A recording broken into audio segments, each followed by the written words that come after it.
Hello, everybody. Welcome back to another 2026 Senate election prediction. This time we're taking a look at it in the month of April 2025.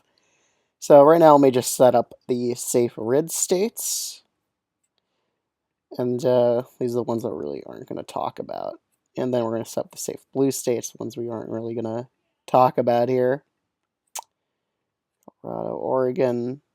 Okay, we'll start off with New Jersey. The thing with New Jersey is Cory Booker, he's a pretty strong candidate. I know that Andy Kim, he only won by 9% last time in 2024. But he was in an open seat. He wasn't the incumbent. And if we go all the way back to 2020, Cory Booker won a 17-point victory back here. So I think, again, he's going to be having another double-digit victory right now. So I don't really think it's going to be a likely blue state here. I think he's going to outperform Harris by quite a bit for 2024. And then the next few races, South Carolina, that's obviously going to be a safe red state. It's not going to dip below 10, honestly. Let's take a look at Alaska. This is only competitive if Mary Patola runs, and she's very likely to run for governor. So I can rule that out. It's also an incumbent senator here who's won by pretty large margins in the past. Kansas, I don't really think it's going to be competitive either. I mean, we could take a look at what Democrats are potentially running here, but Laura Kelly has already declined for a Senate run here, so even back in 2020 when that had an interesting race with Barbara Boiler up against Marshall, he still won by 11 points. And it was actually supposed to be a close race too, according to the polls, and it just didn't matter. So Kansas is also just a safe red state here. Florida is also safe red. There's no good Democrats to run against the Republican here down in this race. I believe it's Ashley Moody who's running in Florida's Senate race. Let's just take a look because this is a newer senator.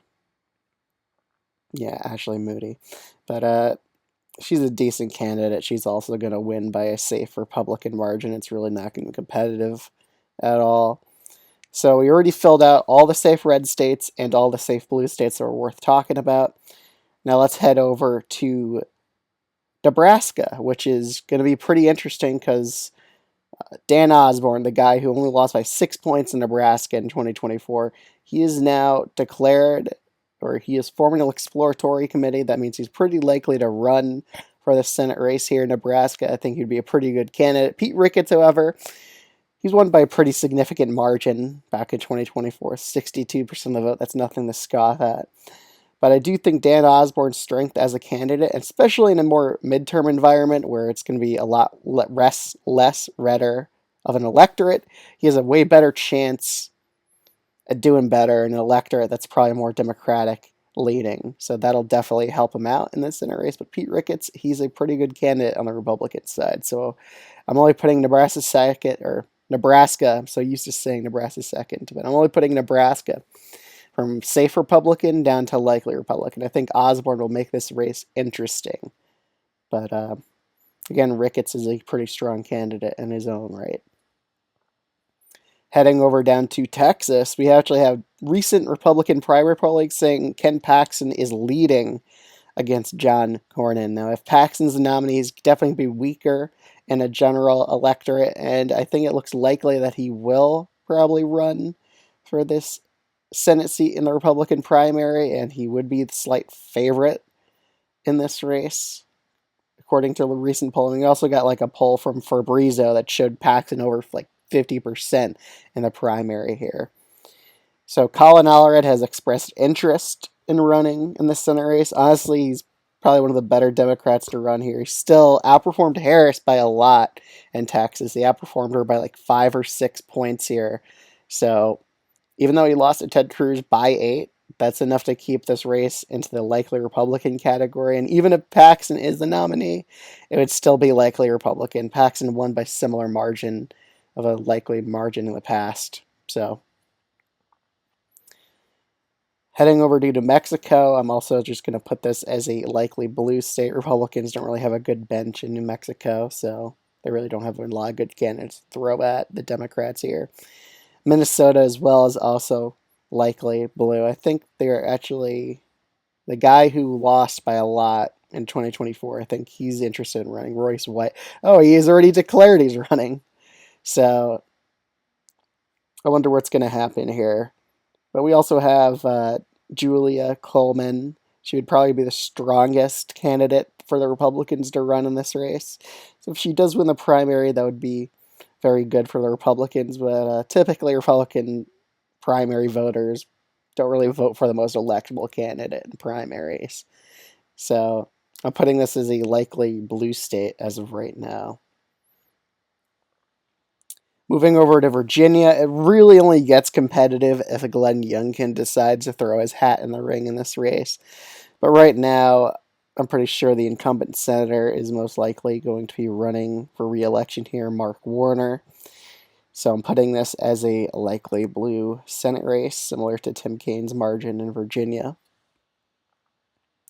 And now we're down to the more interesting races. So in Iowa, I'm also probably going to be putting this as a likely Republican state. There's not a lot of good Democrats that could potentially run in Iowa right here. It's definitely not an impressive bench here to really challenge Joni Ernst, but I do think it'll be a bit closer, and it wouldn't be a safe red state like it was back in 2024. I think it at least dips down to a likely Republican. In Ohio, the Republicans have a very good candidate in John Husted. He won by pretty large margins in the past. It's really only competitive if Tim Ryan or Sherrod Brown runs here. If neither of them run, it's most likely going to be like a safe red seat. So for now, I'm assuming that Tim Ryan probably runs for this seat, but he's probably going to lose again by a likely Republican margin. So now we just have 5 more states here, and a lot of them are Democratic held, like Georgia, Michigan, New Hampshire, and only 2 Republican held states, North Carolina and Maine. Starting off with Michigan, Democrats have dodged a pretty large bullet here in that Pete Buttigieg has decided he's not going to run for the Senate seat here. He's pretty much declined at this point. And the most likely candidate, Mallory McMorrow, I think she would be a pretty good candidate for the Democrats to run. I think she would make this race a lean blue race. Rivet is also considering running here. She's recently elected in this House seat in Michigan. She would be a pretty good candidate for the Democrats to run as well. But right now, I think this is a lean blue seat. Democrats have pretty good candidates to run in the state of Michigan. So lean blue. In New Hampshire, this race is only really worth talking about if Chris Sununu decides to run here, since Chris Papias is most likely going to be the Democratic nominee. He's also a pretty good overperformer for the Democrats. So the only way this is really competitive is if Chris Sununu runs. That's what the polling has been saying. It showed him leading by like 5 or 6 points. I don't think he'd win by that margin. Honestly, I think it'll be still a very close race, even if he does run, just because in midterm electorates, it's more favorable to the party out of power. And Chris Papias is a pretty good candidate to go against Chris Sununu here. So it's a more polarized race than a Senate race right here. And Chris Sununu is trying to like praise the Department of Government Efficiency, which is pretty unpopular. Elon Musk in general is disliked by the voters by like a -10 to -20. I think it's like -15% margin on average. So him trying to tie himself to Elon Musk isn't really a smart idea. So right now, putting this as a lean blue seat, I don't think Chris Sununu will run. He's flirted with Senate runs in the past and decided against it. So I think he's going to decide against it yet again here. So lean blue seat. Heading over to Maine, I don't know why no good Democrats have decided that they're running at this point. None of them really have expressed any interest in running. Jared Golden, I don't know what he's doing. He's either going to run for re-election in Maine 2nd or run for governor. Troy Jackson, he's most likely going to run for governor here, so that takes those 2 off the table. And Jared Golden's never going to run against Susan Collins. He is a good friend of hers, so that's probably not going to happen. So the realistic nominees for the Democrats is Shelley Pingree. She's the Maine's first House rep, and Jeanette Mills, the current governor of Maine. I think if Pingree or Mills runs, this seat's probably lean blue. just because they're serving an elected office in Maine. They have better approval ratings than Susan Collins. They know how to win over independent voters in this state. But right now, we just don't know who's going to run. And Susan Collins, she is vulnerable. She is in a D+7 state. Her approval rating isn't that good. A lot of Trump Republicans disapprove of her in the polling, especially independents as well, which is pretty negative for her. However, no Democrat is really expressed any interest in running that's actually going to be decent. So even though Collins is pretty low approval rating, I still think she's a narrow favorite to win here, but by a much more narrow margin because her approval rating was pretty shockingly low in that one poll.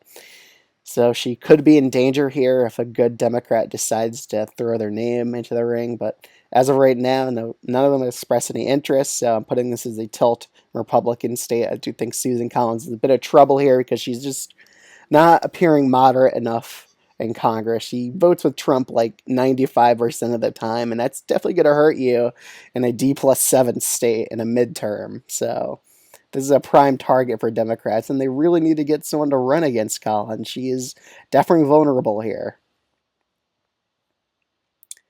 And now we're down to North Carolina and Georgia, which are also going to be the most competitive states. Now, a lot really depends on who runs, because in North Carolina, if Roy Cooper runs, this is a lean blue state. He'll easily be able to beat Thom Tillis here. Now, another thing about North Carolina is Thom Tillis might not even be the Republican nominee here, because primary polling have shown that he's only up by like 2% in the Republican primary, the one poll I've saw.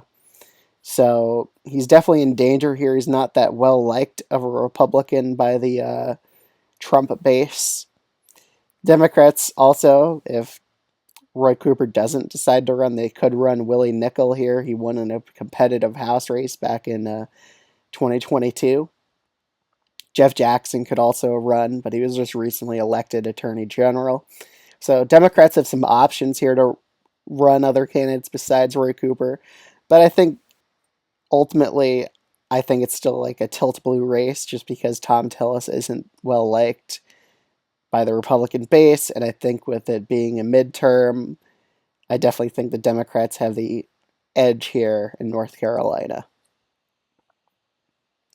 Now in Georgia, again, a lot depends on who runs here. If Brian Kemp runs here, it's a leaning Republican state towards him. He has a pretty good chance at unseating Jon Ossoff, even in a midterm environment. I think it would be tilt R if Brian Kemp were to run, just because, again, the party out of power typically does better. But if anyone else runs besides Brian Kemp, Jon Ossoff would be in a pretty good position here. He'd win by a lean blue margin against anybody else. So honestly, it just depends on whether Brian Kemp runs, and he says his decision will be either made in April or May. So we'll know pretty soon whether or not he's going to contest this seat. He might just back out of it because he wants to run for president in 2028. So for now, a lot's uncertain about Georgia. It really depends on who runs there. Right now, I think Brian Kemp probably does end up running for president instead of for the Senate race here. I think he's thinking really hard about running for president because he sees it's not going to be an incumbent running because Trump's going to be term limited. That's his chance. So I think he's really eyeing that opportunity. So for now, I'm putting Georgia Senate as tilt blue. But that could change if Brian Kemp decides to run. It could go to tilt red in that case. So we got 3 tilt states overall: Maine, North Carolina, and Georgia. Democrats who need to get someone good to run in Maine to really have a shot at winning it. But that's just kind of how I see the race right now. So 52 Republicans, 48 Democrats. Democrats are still pretty unlikely to win the Senate in 2026 just because the map's just not that good for them. They don't really have a lot of options of flipping seats besides besides North Carolina and Maine. Ohio, Iowa, Nebraska, Texas are kind of out of reach here just because of how red all those states are. They're all won by over 10% margins.